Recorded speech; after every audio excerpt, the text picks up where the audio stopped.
आप सभी भक्तों को राधे राधे, जय श्री कृष्णा, जय श्री कृष्णा, जय श्री राधे। आज 6 फरवरी 2024 छठ तिला एकादशी की कथा हम श्रवण करेंगे।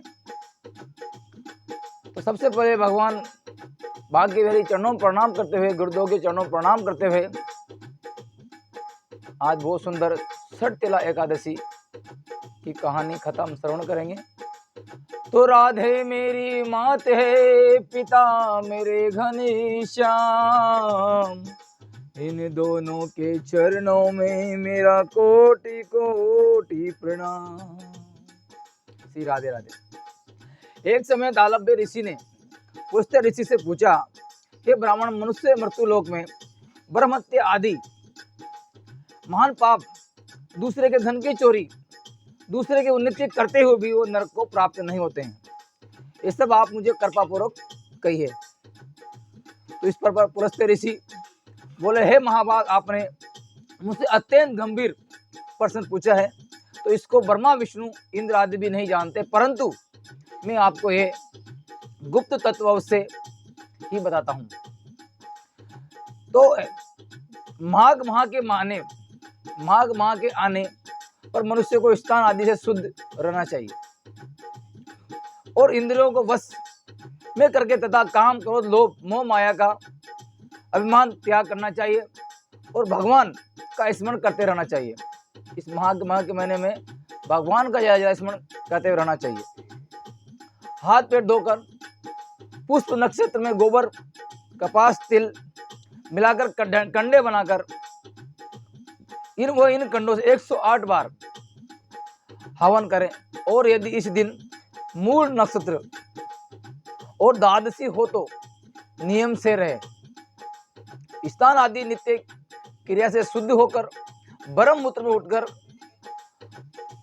में उठकर भगवान की पूजा, कीर्तन, भजन करें और एकादशी के दिन व्रत और रात्रि को जागरण अवश्य करें।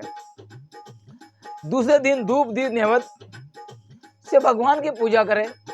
कृष्ण भगवान का पूजन करना चाहिए।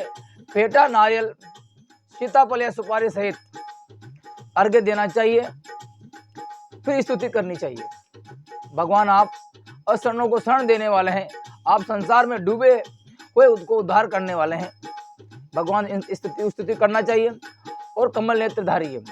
हे विश्व भगवान, हे जगत गुरु, आप लक्ष्मी सहित मेरे इस तुच्छ अर्घ्य को स्वीकार करें। इसके पश्चात ब्राह्मण को जल भरा कुंभ प्रदान करना चाहिए। ब्राह्मण को श्यामा गाय और तिल पात्र भी देना अच्छा है।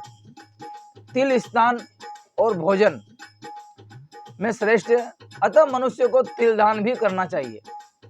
इस प्रकार जो मनुष्य जितने तिल का दान करता है वह उतने ही वर्ष स्वर्ग में निवास करता है। तिल स्नान, तिल का उपटन, तिल का हवन, तिलोदक, तिल का भोजन, तिल का दान, ये छठ तिला एकादशी कहलाती है। इससे अनेक प्रकार के पाप नष्ट होते हैं। नारद ऋषि बोले, हे भगवान, आपको नमस्कार है। इस छठ तिला एकादशी का क्या पुण्य है और क्या कथा है, सो आप हमें विस्तार से सुनाइए। तो श्री कृष्ण भगवान नारद मुनि को कथा श्रवण कराते हैं। मैं तुमसे आंखों देखी सत्य घटना कहता हूँ।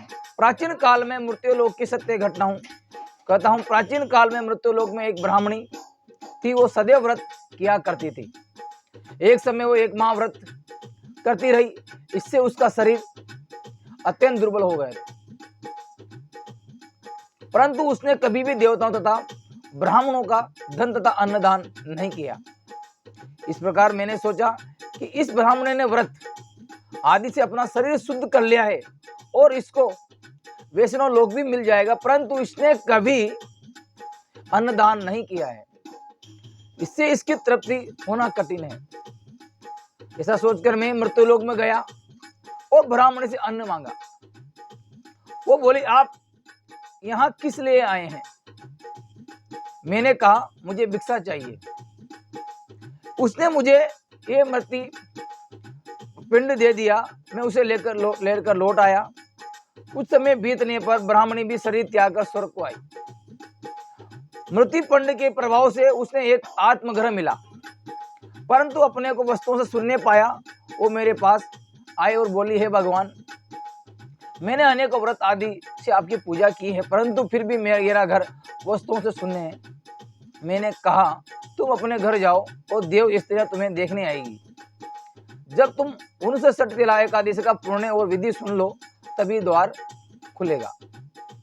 तो भगवान के वचन सुनकर वो अपने घर को गई, और जब देव स्त्रियां आकर द्वार खुलवाने लगी, तब ब्राह्मणी बोली कि यदि आप मुझे देखने आई है तो सठ तिला एकादशी का महात्म्य सुनाइए। तो उनमें से एक देव स्त्री बोली, सुनो मैं कहती हूँ। जब उसने सठ तिला एकादशी का महात्म्य सुना दिया, तब उसने द्वार खोला, तो देव स्त्रियां ने उसको जब स्त्रियों से अलग पाया, तब ब्राह्मण ने भी देव स्त्रियों के कहे अनुसार सठ तिला का व्रत किया, और इसके प्रभाव से उसका घर धन्य धान से भरपूर हो गया। अतः मनुष्य को सठ तिला एकादशी का व्रत करना चाहिए। इससे मनुष्यों को जन्म जन्म में आरोग्यता प्राप्त होती है और दरिद्रता नष्ट होती है। इस व्रत से मनुष्य के समस्त पाप नष्ट हो जाते हैं। तो ये सठ तिला एकादशी की कथा आप सबने श्रवण की। एकादशी के दिन आप जितना हो सके उतना दान पुण्य करें, क्योंकि भगवान और शास्त्र कहते हैं कि मृत्यु लोक से जाने के बाद जब भगवान के घर जाते हैं तो वहां पे एक तराजू का पलड़ा है, वहां पे दान पुण्य और पापों का तुलाव होता है। उसमें आपके ज्यादा ज्यादा पुण्य ही निकले, पाप ना निकले। पुण्य निकलेंगे तो स्वर्ग की प्राप्ति होगी, पाप निकलेंगे नरक की प्राप्ति होगी। तो आप अपने धन का जो कमाया हुआ धन है, उसमें से आपको लगता है कुछ न कुछ शेष 2% 3% आप दान पुण्य करें, गाय को चारा डालें, ब्राह्मणों को भोजन कराएं, गरीबों को भोजन कराएं। उससे आपका किसी न किसी रूप में दान पुण्य हो जाएगा और हम भगवान के चरणों का आशीर्वाद प्राप्त करेंगे। तो आप सभी ने कथा श्रवण की, और आप मेरे चैनल पे नए हैं तो चैनल को सब्सक्राइब जरूर करें। चैनल का नाम है श्री कृष्ण प्रियादास कोटा वाले। इस चैनल को आगे से आगे बढ़ाएं और आप सभी के साथ हम भजन कीर्तन करते हुए भगवान की भक्ति का प्रचार करते आगे बढ़ेंगे।